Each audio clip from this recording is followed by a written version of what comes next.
Et pour vous, ça a à voir avec l'islam? C'est un sujet sur lequel on ne peut pas s'exprimer, l'islam. C'est-à-dire... Regardez dans cette émission comment Léa Salamé et monsieur Émeric Caron défendent l'islam et le Coran en disant qu'ils mettent ça au même niveau que la Bible, enfin en disant que le prophète Mahomet a commis de nombreux meurtres, il était homophobe, il était ceci, il était cela, mais bon, hein, Jésus, il est venu, il a chassé du temple les marchands avec un fouet. Excuse-moi, mais excuse-moi. Il faut être soit complètement d'accord, et à ce moment-là, on est dans le politiquement correct, il n'y a pas de... Quand tu as d'un côté des sourates qui dit brûlez-les, tuez-les, les juifs, les machins, les mécréants, machin, jamais j'ai entendu Jésus le dire si vous ne croyez pas en moi, il faut je vais vous brûler, je vais vous machin, enfin c'est même pas il a pas le prophète Mohammed disait brûlez-les, c'est-à-dire qu'il disait à ses disciples, c'est-à-dire on va dire prenons les apôtres, supposons, imagine Jésus dire aux apôtres à Jean, Matthieu et compagnie, si jamais on ne croit pas en mon nom, si on ne croit pas en moi que je suis le sauveur, toutes les personnes qui ne croient pas en moi, brûlez-les, tuez-les, les lapidez-les. T'as entendu Jésus parler comme ça? Non. Mais l'honnêteté ou la malhonnêteté intellectuelle de madame Léa Salamé, c'est de nous mettre le prophète Mohammed au même niveau que Jésus, en nous disant oui, mais dans l'Ancien Testament, vous voyez, il y a des choses contestables, alors pourquoi pas les hadiths, mais vous n'êtes pas capable de faire l'exégèse parce que vous n'êtes pas vous n'êtes pas un spécialiste de l'islam, pas plus que moi, dit Émeric Caron. Mais écoutez, écoutez, tout était dit déjà à l'époque, hein, madame Léa Salamé. Évidemment, quand on vote à gauche, c'est très embêtant, et comme on est pro-islam, pro tout ce que tu veux, du côté de madame Léa Salamé et tout ça, eh ben, oui, là, moi, j'apprécie pas ce philosophe, hein, particulièrement. Mais faut quand même dire, monsieur Onfray, pour le coup, qu'il a frappé fort, allez lire les hadiths, parce que lui, il a lu les hadiths. Alors il dit, oui, mais dans la Bible aussi, il y a des choses contestables. Vas-y, mets en parallèle et conteste et dis-moi ce qui... Non mais attends, comment tu oses me mettre Jésus au niveau de Mahomet? Explique-moi.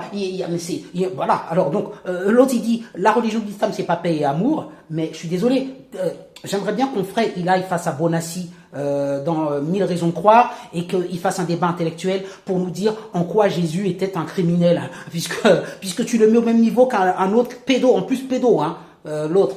Me permettre de me répondre. La communauté musulmane dans son ensemble, non seulement en France, mais dans le monde entier, a Tu le mets au même niveau? Non mais tu te fous de moi? Il a eu je ne sais combien d'épouses d'épouses ou de maîtresses, l'autre là, Mahomet, et avait bien sûr des enfants en plus.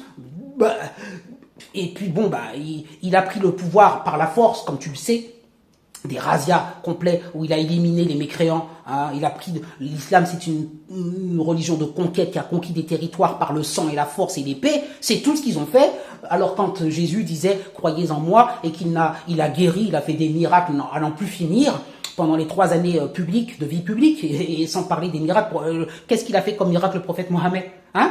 Il a fait des miracles, il a guéri, il a rendu la vie, il a ressuscité 2 personnes, il a ressuscité lui-même, c'est la 3e personne, il a guéri des malades de la lèpre, des aveugles, il a redonné la vue, des paralytiques, il leur a redonné la marche, enfin bon, tout un tas de trucs. Il a édicté une église qu'il a fondée sur Pierre, un des apôtres, enfin il a fait tout un tas d'œuvres extrêmement positives, et que je sache, il n'a pas forniqué à droite à gauche, et il n'a pas eu je ne sais combien de maîtresses, et il n'a pas promis 70 vierges au paradis, enfin c'est impensable tout ça, hein. Il a dit venez à moi et croyez en moi. Alors après il dit oui, si vous ne croyez pas en moi, vous n'aurez pas la vie éternelle, pardon. Mais il n'a pas dit si vous ne croyez pas en moi, eh bien toutes les personnes qui ne croient pas en moi, il va falloir que si vous êtes des vrais apôtres, eh bien vous devez sortir l'épée et les zigouiller. Non, il a dit qui vit par l'épée périra par l'épée, et il a dit dépose cette épée, hein. Donc voilà. Alors c'est pas parce qu'il a pris un fouet.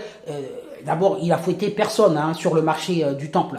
Il a fouetté, avec le fouet, il a chassé les marchands en tapant dans les meubles, en tapant tous les objets qu'il vendait, parce qu'il souillait le temple de son père. Voilà, c'est tout. Donc oui, Jésus a eu un moment de colère.